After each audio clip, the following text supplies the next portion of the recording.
My name is Lauren Bennett, and I'm 27 years old. I didn't realize the weight I carried until I started questioning it. Growing up in a household shaped by old traditions, my identity was carefully molded long before I ever had a say. My family wasn't strict in the way some might imagine with locked doors or raised voices, but there was an unspoken code that ran through every word, every dinner table conversation, every quiet glance exchanged between elders. A good daughter honors her family. A good daughter follows the path that's been laid before her. And that path always, inevitably, led to marriage. From a young age, I watched my older cousins get married off, one by one, in elaborate ceremonies arranged with pride. The colors, the music, the blessings, it all looked magical on the outside. But beneath the surface, I could feel the tension in their voices when they talked about adjusting, the quiet sadness in their eyes during holidays, the way they became shadows of themselves after the wedding day. Still, I said nothing. I smiled when relatives teased me about who I might marry someday. I laughed along when my aunt jokingly said, "We already have a few families in mind." At first, it was harmless. It was just tradition. It was love, packaged neatly in cultural expectations. And because I loved my family deeply, I never thought to question any of it.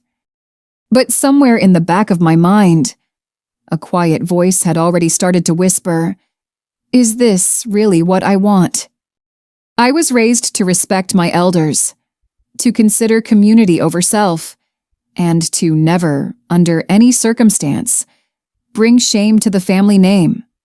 So when talk of my marriage became more serious, when meetings were scheduled, photos exchanged, and phrases like, "It's a good match," began filling the air, I did what I was taught to do.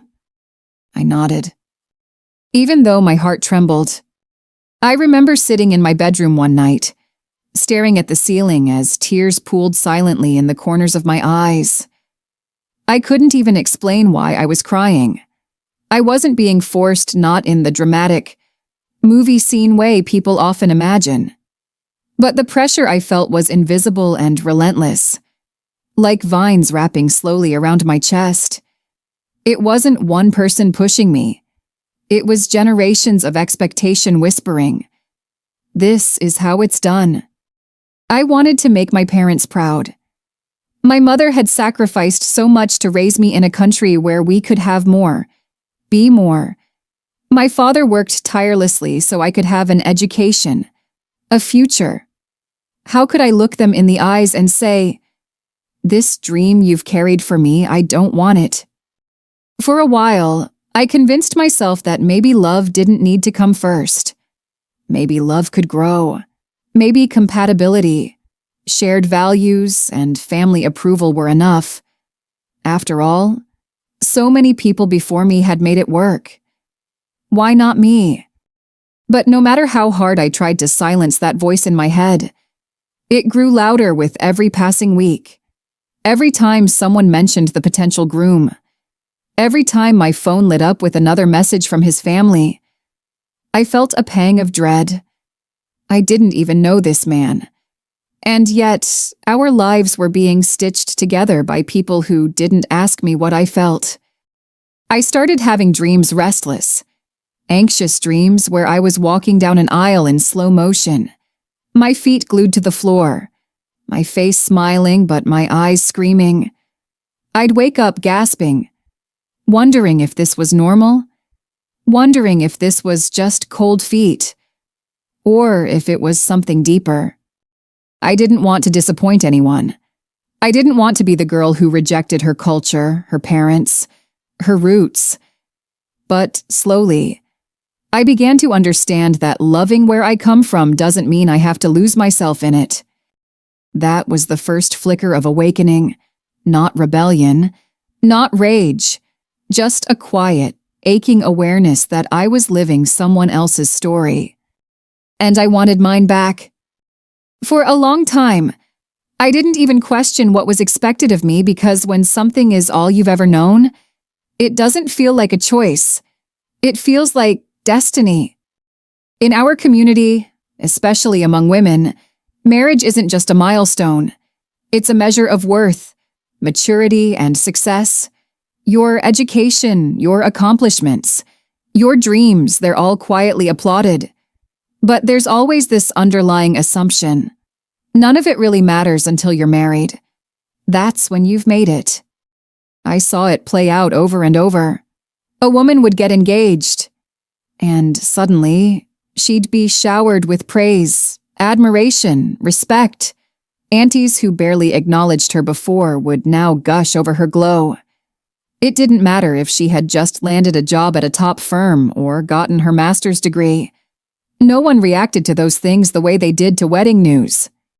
And as much as I wanted to believe I could be different, I wasn't immune to it. I started to feel the shift around the time I turned 25. The questions became more pointed. Any special someone in your life? Should we start keeping an eye out for someone suitable? Even casual family dinners began to feel like quiet interviews. My weight, my career, my personality, all subtly evaluated through the lens of, would she make a good wife? The pressure didn't come with raised voices or ultimatums. It came wrapped in warmth and smiles. We just want to see you settled. We're not rushing you, but we want to make sure you're happy. At first, I told myself they were just being caring. But deep down, I knew their version of happy came with a timeline and a checklist I hadn't created. I wish I could say I pushed back immediately, but I didn't. Instead, I started to wonder if maybe they were right. I had always believed I'd fall in love someday, that I'd meet someone organically through shared interests, mutual respect, slow-blooming affection. But dating felt exhausting. Everyone around me seemed to have already moved on to marriage and family. I started to feel left behind, like a child who'd missed the school bus and was now running to catch up. So when my parents approached me with a suggestion, a man from a good family, someone educated, respectful, ready to settle down, I didn't say no. In fact, I said yes. Not with excitement, not with certainty, but with quiet resignation, masked as maturity. I told myself that maybe love could come later, that stability, support, and shared values were enough, that my parents knew me, and if they believed this was a good match, maybe I should too. After all, hadn't they made sacrifices for me my whole life? Was it really so terrible to honor them this way? I even started romanticizing the idea. I pictured a life where things were predictable, calm. I'd learn to care for him. Maybe he'd grow to understand me. Maybe marriage didn't need to be a fairy tale, it just needed to work. But every time I repeated that logic to myself, I felt a strange hollowness, like I was rehearsing lines from a play I hadn't auditioned for. There was one night I remember vividly. My friends and I were having dinner, and someone casually asked if I was seeing anyone. I hesitated, then mentioned the arrangement. The room went quiet for a second. Then one of them smiled and said, "Well, I guess that's one way to do it." She meant no harm, but her tone lingered. I felt like I'd lost something, a spark of identity. Maybe. I smiled and nodded, pretending I was fine.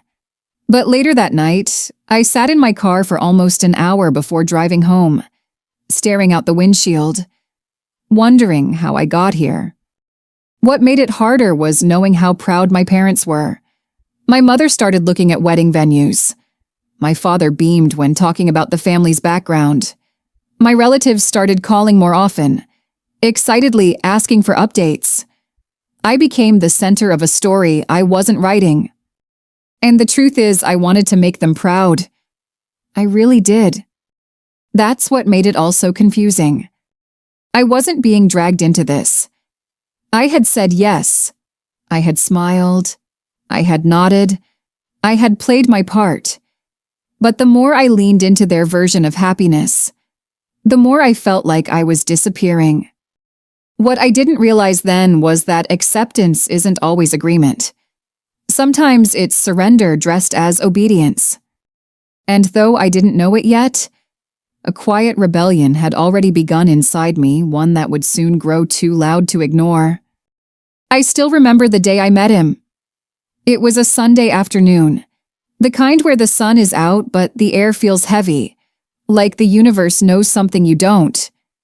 My parents were unusually quiet that morning, buzzing with nervous excitement, like they were preparing for an inspection. My mom even asked me to change outfits twice.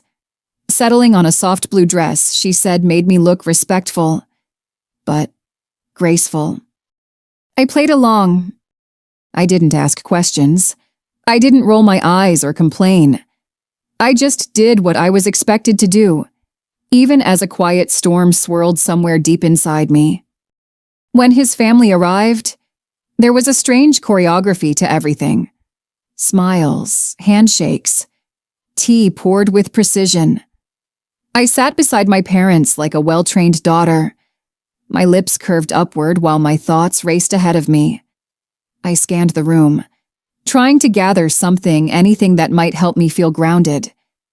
But it all felt surreal, like I was watching myself from across the room. Then he walked in. He was polite, no doubt, well-groomed, confident in a soft-spoken kind of way. On paper, he was everything my parents could hope for: educated, respectful, family-oriented. He greeted everyone warmly, even complimented the tea, which earned a pleased glance from my mother. We were eventually given time to talk alone, something our parents considered modern. I appreciated the gesture, even though I felt like a character in a scene I hadn't rehearsed for. We sat across from each other in the garden, where the sun filtered through the trees like fractured glass. It should have felt romantic, or at least promising. But it didn't. He spoke about his job, his family, his future plans. He was steady, measured, and clear. And yet, the more he talked, the more I felt like I was sitting across from a stranger I couldn't reach. He never asked about my passions. He didn't seem curious about who I was beyond the basics: where I worked, what I studied. Not once did he ask me how I felt about anything. His sentences were neat, practiced, and somehow hollow. I nodded politely. I asked questions. I smiled, but inside, a strange emptiness grew. I wanted to feel something: anticipation, curiosity, hope. Instead, all I felt was a quiet detachment, like I was drifting in a sea of polite conversation that had no anchor. After we wrapped up, our families continued chatting inside. He gave me a respectful nod and rejoined his parents. I lingered in the garden for a moment longer, letting the silence wrap around me like a blanket I didn't ask for. That night, my parents were glowing. "He's such a good boy," my mother said. "You two look good together," my father added. I just smiled faintly and went upstairs, telling them I was tired. I closed my bedroom door and leaned against it, trying to breathe. Something wasn't right. But how could I explain that to anyone? I didn't have a dramatic reason to say no. He wasn't rude, arrogant, or unkind. He just wasn't mine. I looked at myself in the mirror, trying to pinpoint the source of my unrest. Was I being too picky, too modern, too American? I replayed our conversation in my head, hoping I'd missed something, some spark I hadn't noticed. But the truth settled in like dust. I felt more alone with him than I did when I was actually alone. In the days that followed, the families moved forward. Calls were exchanged, dates discussed. His mother even sent me a bracelet as a welcome to the family gift. It was beautiful, but it felt like a shackle. I wanted to speak up, I wanted to tell someone this doesn't feel right, but every time I tried, I stopped myself. I didn't want to hurt my parents.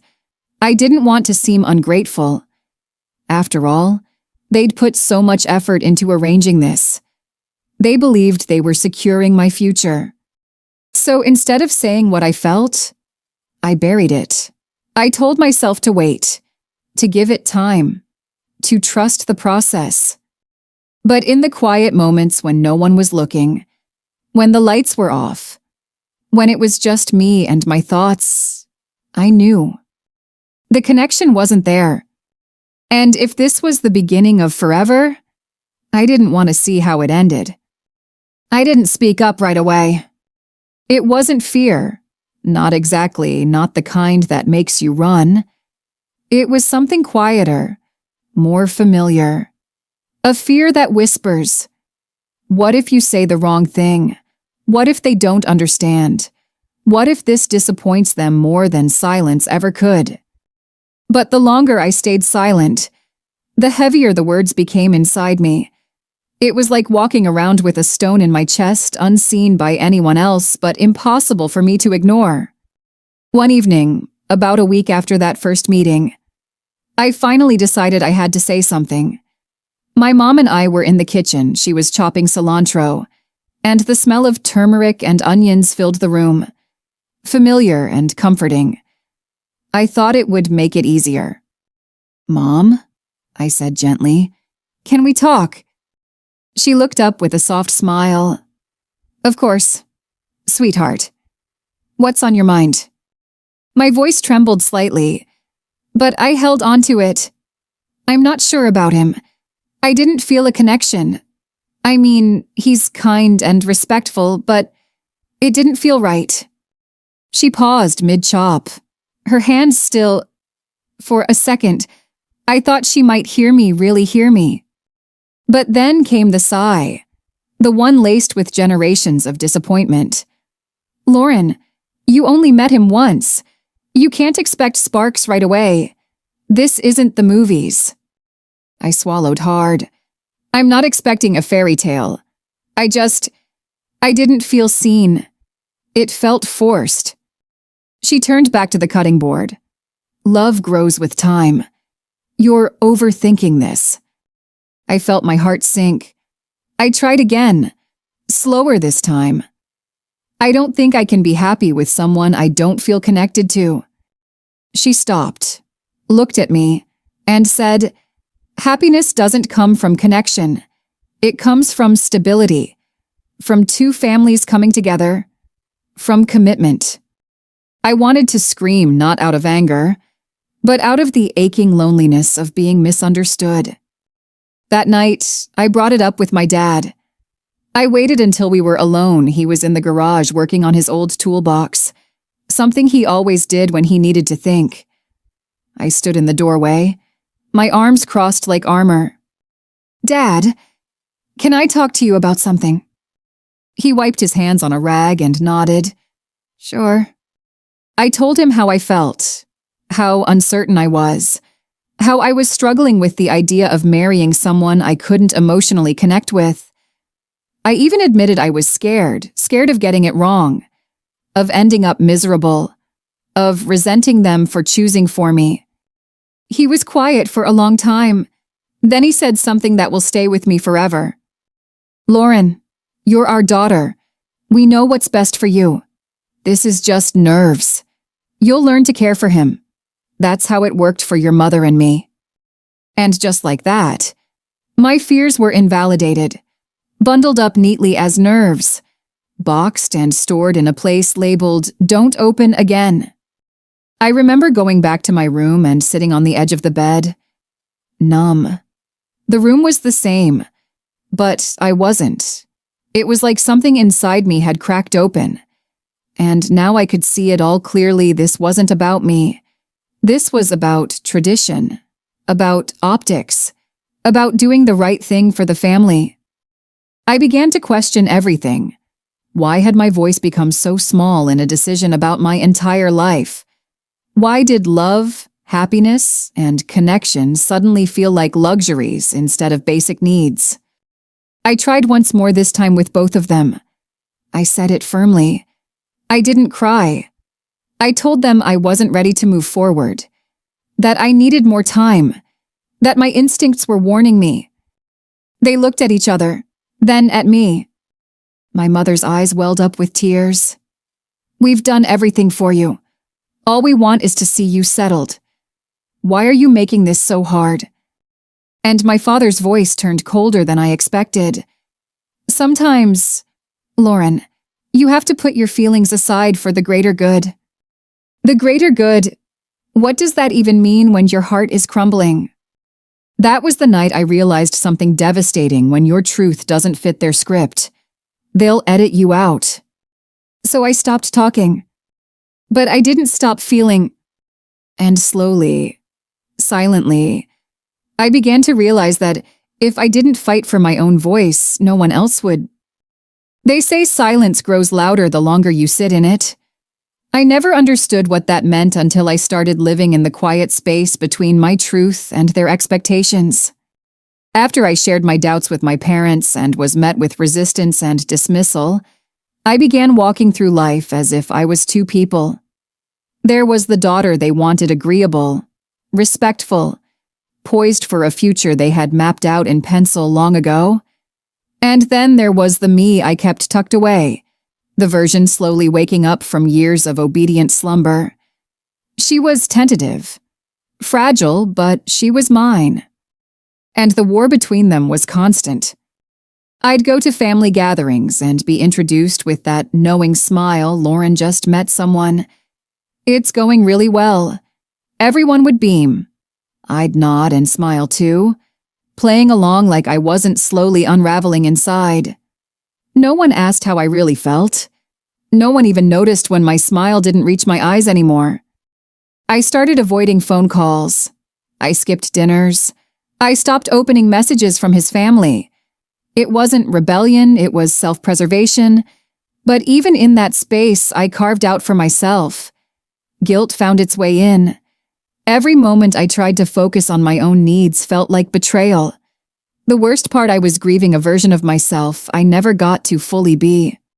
Late at night, lying in bed, I'd scroll through old photos, ones where I looked happy, free. I'd remember what it felt like to dream without someone else's voice dictating the storyline. I used to want to travel, to write, to fall in love slowly and clumsily, to find someone who'd see me not just the daughter of Mr. and Mrs. Dacus Bennett, but me. But those dreams felt distant now, like stories from another life. I tried to talk to friends, but even that was complicated. Some nodded with sympathy, but others echoed the same logic I'd grown up with. "At least he's a good guy. It's better than ending up alone. Your parents just want what's best." Maybe they were right. Or maybe we've all been taught to confuse safety with happiness. The worst moments were the small ones, like standing in a store and seeing a wedding display, lace, flowers, soft music playing overhead, and feeling absolutely nothing. Or listening to a love song on the radio and realizing I couldn't picture myself in love with the man I was supposed to marry. Not even in theory. My body started reacting too. I was constantly tired. My appetite disappeared. I'd wake up with a clenched jaw and aching shoulders, like I was physically carrying the weight of my indecision. I started journaling again, desperate to make sense of the noise inside me. One night, I wrote a sentence that broke me. "If I go through with this, I'll disappear." I stared at those words for a long time, because deep down, I knew they were true. This wasn't just about one man or one marriage. This was about a lifetime of being shaped by what others expected of me. A lifetime of shrinking to fit into their version of what a good daughter should be. And I had played the part so well, for so long, that I almost forgot there was a me underneath it all. The conflict wasn't just internal, it showed up everywhere. My mom would talk about wedding outfits while I tried not to cry. My dad would mention savings for the big day while I tried not to scream.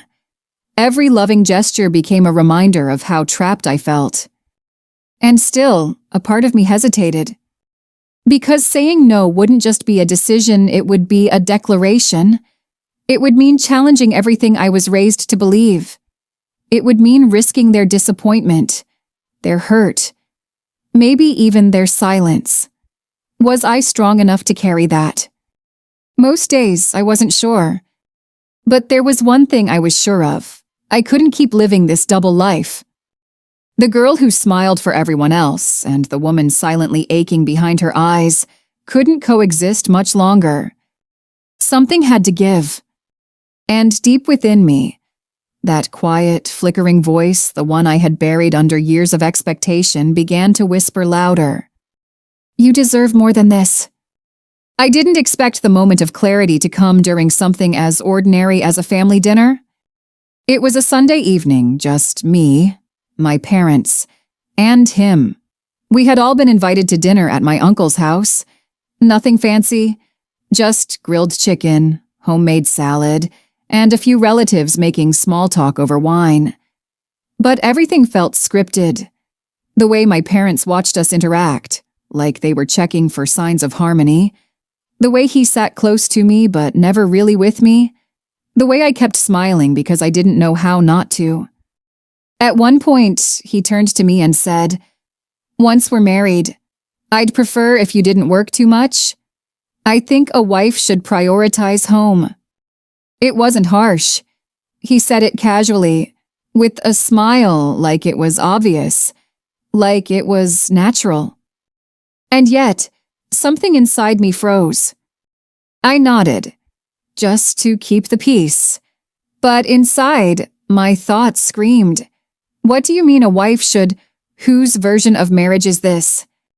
Later that night, I sat in my childhood bedroom, back at my parents' house, staring at the ceiling in total stillness. That one sentence echoed in my mind on repeat, not because it was the worst thing he could have said, but because it revealed something deeper. He had a vision of who I should be, and I didn't exist inside of it. He didn't ask me what I wanted. He didn't see me as a woman with a purpose, or a dream, or a burning desire to build something of my own. He saw me as a role to be filled, a quiet figure in a home he would lead. And I realized I had been trying to shrink myself to fit into a frame that was never meant for me. That night, I didn't cry. I just lay there with my hands over my stomach, breathing slow, shallow breaths. It was like watching a future version of myself play out behind closed eyes, married, dimmed, fading. I pictured myself walking down the aisle, surrounded by smiles and blessings, and I felt dread. Not butterflies, not nerves, dread. And that's when I knew I couldn't do it. This wasn't just cold feet or last-minute jitters. This wasn't fear of commitment or rebellion for the sake of independence. This was a truth that had been building quietly, patiently, waiting for the right moment to break free. I didn't want this marriage. Not with him. Not under these circumstances. Not when I hadn't been asked who I was or what I needed. Not when the version of me that would survive in that life was barely recognizable. The realization was terrifying. Because knowing something isn't right doesn't make it easier to say out loud. It doesn't prepare you for the guilt, the heartbreak, the disappointment in your parents' eyes. But it does bring something else, clarity. And clarity, once it arrives, demands to be honored. I remember sitting on the edge of the bed and whispering to myself, "You don't have to do this." I said it twice, then 3 times. And each time, it felt more real. There's a strange kind of freedom in that moment, when your soul finally stops arguing with your conditioning. I felt lighter, scared, yes, but also oddly alive, like a door had opened somewhere inside me. And for the first time in months, I could breathe without pretending. The next morning, I walked into the kitchen, where my mom was making tea. She greeted me with her usual warmth, completely unaware of the decision that had been born just hours before. And as I poured myself a cup and sat down across from her, I knew it was time. I was about to change everything. Not just the course of a wedding plan, but the entire course of my life. The hardest conversations aren't the ones that begin with yelling. They're the ones where your voice shakes, your breath shortens, and your heart feels like it might break under the weight of its own truth. That morning, the words sat on my tongue like fire. I had barely slept. My thoughts had swirled all night, colliding between guilt and clarity. But when I finally sat across from my parents at the breakfast table, tea steaming between us, sunlight pouring through the window like nothing was wrong, I knew I had no choice but to speak. "I need to talk to you," I said. My mom looked up immediately, her smile warm but cautious. My dad folded his newspaper slowly. That was always his tell when he sensed a conversation was coming that he couldn't control. "I've been thinking a lot," I continued, my fingers nervously tracing the rim of my mug, "and I've come to a decision." Silence. "I don't want to marry him." Just like that, the air changed. I watched the words land like a stone in still water. My mom's expression froze, and my dad leaned back in his chair, his jaw tightening just slightly. My mother was the first to speak. "Lauren," she said slowly, "is this about something he said? Did something happen?" "No," I said. "It's not one thing. It's everything. I don't feel a connection. I don't feel seen. I feel like I'm walking into a life that isn't mine." My dad's voice was calm but stern. "We've raised you better than this. You agreed.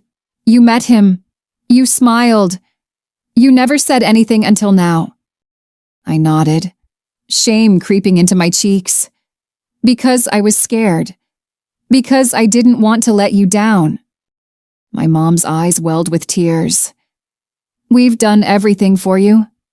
Lauren, your father worked 2 jobs to put you through college. I stayed up praying for your future. We didn't raise you to throw away good opportunities." "I know," I whispered, my voice trembling. "And I'm grateful. I really am. But this isn't a good opportunity for me. It's a life I can't live." My dad stood up, not angrily, just with finality. "You're being selfish." The word hit me like a slap. I bit the inside of my cheek to keep from crying. "For once," I said, barely louder than a whisper, "maybe I have to be." He didn't respond. He walked out of the room. My mother stayed, her eyes wide with disbelief and something else I couldn't quite name hurt. Maybe disappointment. A kind of sadness I'd never seen on her face before. "You think love will find you," she said quietly. "You think it just appears, like in the movies. That's not how the real world works. Lauren, I don't need a movie," I said. "I just need something that feels real. Something that doesn't make me feel like I'm disappearing." My mom looked away. The silence that followed was heavy, not angry, just full of things we couldn't find words for. I wanted to comfort her. I wanted to take it back. But more than anything, I wanted to stand in my truth. Because for the first time, I was choosing myself. It didn't feel triumphant. It felt like grief. That night, no one spoke much. Dinner was quiet, no jokes, no updates, just the clinking of silverware and 1,000 unsaid things sitting between us. I went to bed feeling raw, like my heart had been scraped against pavement. But underneath the ache, there was something else, a strange, unfamiliar peace, like I had finally stopped lying to everyone, including myself. This was the cost of truth. Not just tears, but distance, Still, I knew I couldn't go back. And somewhere, deep in the silence, I hoped they'd one day understand that choosing my own happiness was not a rejection of their love. It was a reclaiming of mine. People talk about choosing yourself like it's this glorious, liberating act, and in many ways, it is. But what they don't often talk about is what comes afterward. The silence, the guilt, the unbearable weight of knowing you've broken something sacred not out of cruelty, but out of necessity. After I told my parents I wasn't going through with the engagement, there was no dramatic fallout, no screaming, no threats, just a quiet shift that was, in some ways, far more painful. It was in the way my mom avoided my eyes for days, in the way my dad stopped asking how work was going, in the heaviness that hung in the air every time I walked into a room, and I carried it all, every ounce of their disappointment, like a second skin. I kept replaying their words in my head, especially my father's. "You're being selfish." I knew he didn't mean it to be cruel. He said it out of hurt. But those words echoed through my mind late at night. When I lay in bed wondering if I'd made a mistake. What if they were right? What if I'd thrown away stability? What if I'd turned my back on people who loved me most? Every day felt like an emotional balancing act. On one side, there was a faint sense of peace, like I'd finally come home to myself. But on the other, there was grief. Deep, aching grief for the relationship I'd damaged with my family, for the future they had imagined for me, for the daughter they believed I was. And then there was the guilt. The crushing, consuming guilt. I watched my mother cry quietly while folding laundry one afternoon, thinking I couldn't see her. I did. And I'll never forget the way it broke something in me. I wanted so badly to run to her, to say I was sorry, to tell her I'd take it all back. But I knew I couldn't. Not if I wanted to live a life that was truly mine. The fear of being the bad daughter haunted me. I started second-guessing everything: how I spoke, how I carried myself, what I shared with relatives. I became hyper-aware of the disappointment in their tone, the sideways glances, the way extended family whispered behind cupped hands at gatherings. It felt like exile, not from home, but from a version of belonging I had always depended on. Even the smallest things hurt. Seeing wedding invitations come in the mail from cousins who followed the path I rejected, watching my parents beam at other people's engagements but go quiet when asked about mine, realizing that the proud, open-hearted joy they once had when introducing me to others had been replaced by hesitation, sometimes even silence. And through it all, I kept wondering, was choosing myself worth losing them? That question tormented me. Because the truth is, I didn't walk away from that engagement because I stopped loving my family. I walked away because I finally started loving myself. And yet, every time I tried to explain that, it never seemed enough. Not to them, not to the traditions, not to the expectations etched into every corner of our home. There were nights when I'd sit on the bathroom floor, knees pulled to my chest, trying to quiet the voice inside that said, "You've let them down. You've broken their hearts. You'll never be enough for them again." But eventually, a different voice started to rise, quiet at first, but steady. "You're not here to live someone else's life. You're not selfish for wanting joy. You didn't fail them. You just finally chose you." It didn't erase the pain. It didn't fix the distance. But it gave me the courage to keep going. And slowly, very slowly, I started rebuilding something new. Not in defiance, but in hope. Hope that maybe one day they'd understand. That maybe disappointment doesn't have to be the end of love. That maybe the deepest kind of love is the one that makes space for truth. Even when it hurts. I still carry their sadness with me. But now I carry mine too. And I'm learning day by day that I can hold both without being crushed. There's a moment in every transformation when fear begins to loosen its grip, not because the fear is gone, but because your truth has finally grown louder than your silence.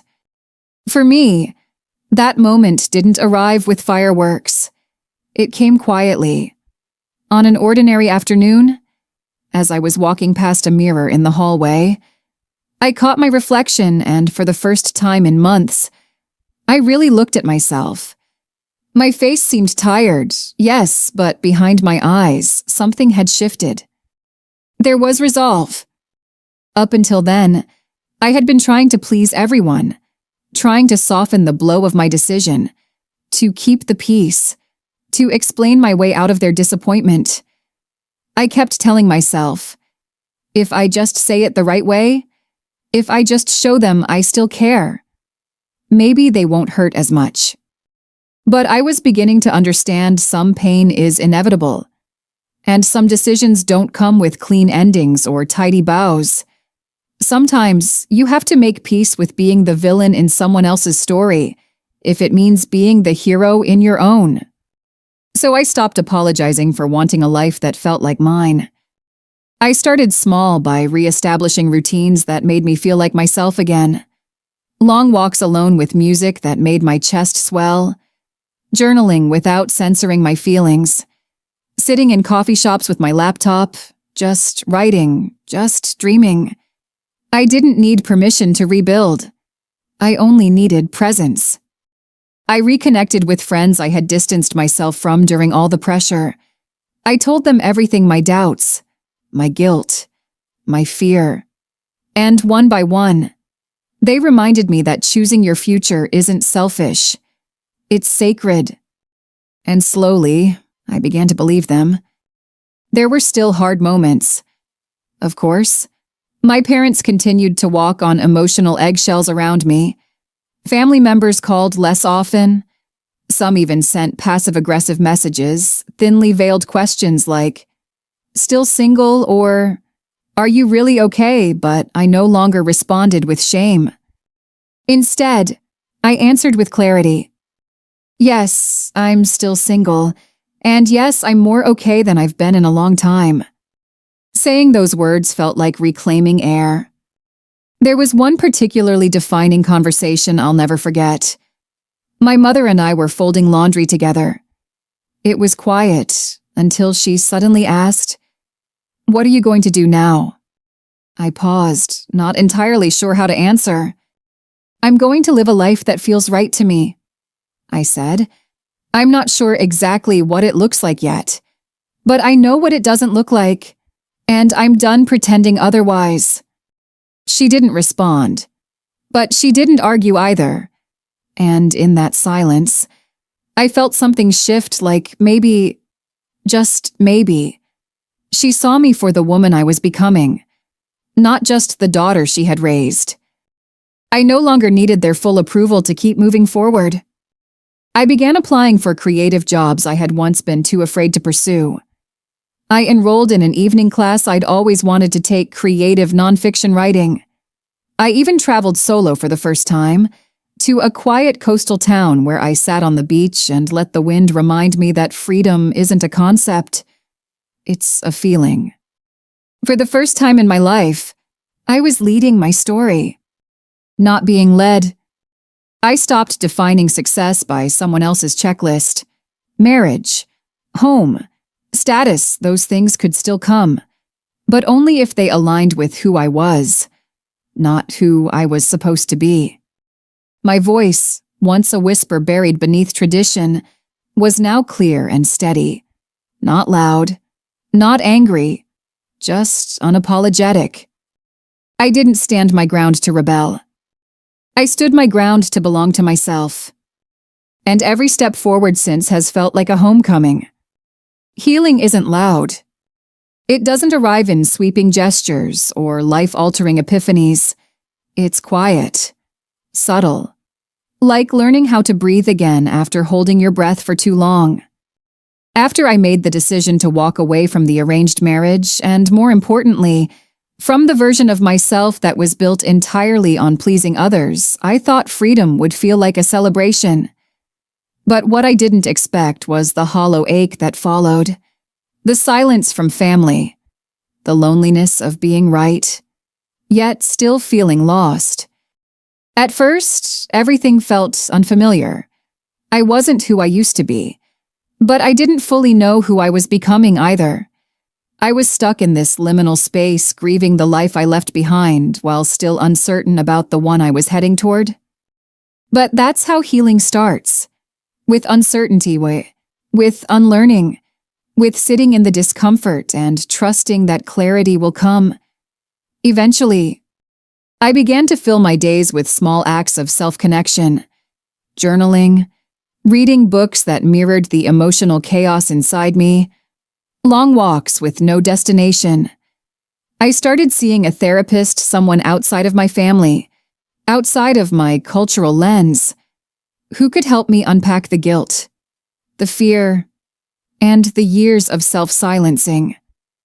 For the first time, someone listened without interrupting, without defending tradition, without trying to fix me. They just heard me. That alone was healing. I also reconnected with old friends, the ones I had distanced myself from during the peak of the pressure. I expected judgment. Instead, I found open arms. I heard stories from women who had been through similar situations, different cultures, different families, same unspoken struggle, the quiet war between duty and desire. It reminded me that I wasn't alone. And slowly, day by day, I began to feel more grounded. Not everything got easier. My relationship with my parents is still complicated. They still don't fully understand my choice. There are moments of silence that last too long, moments where their sadness lingers just beneath the surface. But there's also something new, a subtle respect. Maybe not for the decision itself, but for the strength it took to make it. That's something I never thought I'd earn. There was a moment, a few months after everything, when my mom called just to ask how I was. No questions about marriage, no subtle digs, just, "How's your heart?" I cried after I hung up. Because even though the road back to each other is long, that one question felt like a bridge. Now, I've started building a life that feels honest. I write again. I speak at community panels about autonomy and choice, especially for women caught between cultures. I've traveled, explored, danced alone in hotel rooms in cities where no one knows my name. I've learned that solitude isn't emptiness, it's space. Space to grow. Space to listen to my own voice. And perhaps most importantly, I've redefined what love means to me. Love isn't compliance. Love isn't silence. Love isn't shrinking to fit into someone else's expectations. Love is truth. Love is choosing yourself even when it hurts. Love is saying, "I will not abandon me." For a long time, I thought the bravest thing I could do was to honor my family's dream. But now I know the real courage was in learning to honor my own. So here I am. Not broken, not lost, but becoming. And as I move forward, I carry everything with me, the lessons, the pain, the echoes of tradition, the courage it took to stand alone. I don't regret the journey. It shaped me. It stripped away everything that wasn't real so I could finally see who I was underneath it all. And what I see now, a woman who didn't just find her voice. She fought for it. And now that I have it, I'll never let it go.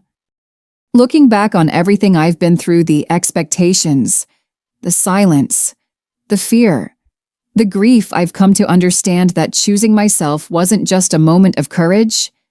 It was a practice, a commitment, a kind of quiet rebellion in a world that often asks women like me to play small.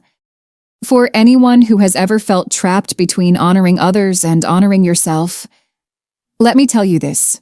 Your voice matters. Even when it shakes.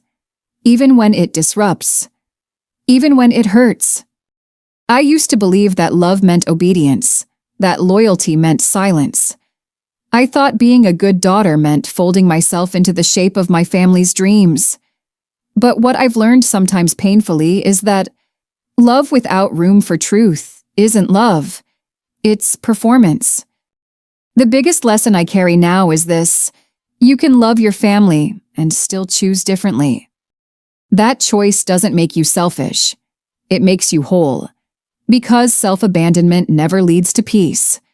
It leads to resentment, to a slow erosion of identity. And no tradition, no pressure, no obligation is worth sacrificing your soul for. Healing taught me that discomfort is not a sign that you're doing something wrong. Sometimes, it's a sign that you're finally doing something real. Growth is uncomfortable. So is saying no when the world expects you to smile and say yes. But that discomfort is the birthplace of power. I also learned that guilt and freedom often arrive together. When you choose yourself, some people will see it as a betrayal. Let them. Because the people who truly love you, the ones who want your joy, not just your compliance, they'll stay. Or they'll find their way back. Either way, you can't afford to lose yourself waiting for their permission. If you're standing at a crossroads, scared to speak, scared to disappoint, scared to leave behind what you've always known, I want you to know that I see you. I was you. And I promise there's life on the other side. Not perfect, not easy, but honest, liberating, worth it. Choosing myself didn't mean I stopped loving others. It meant I finally learned how to love me. And that changed everything.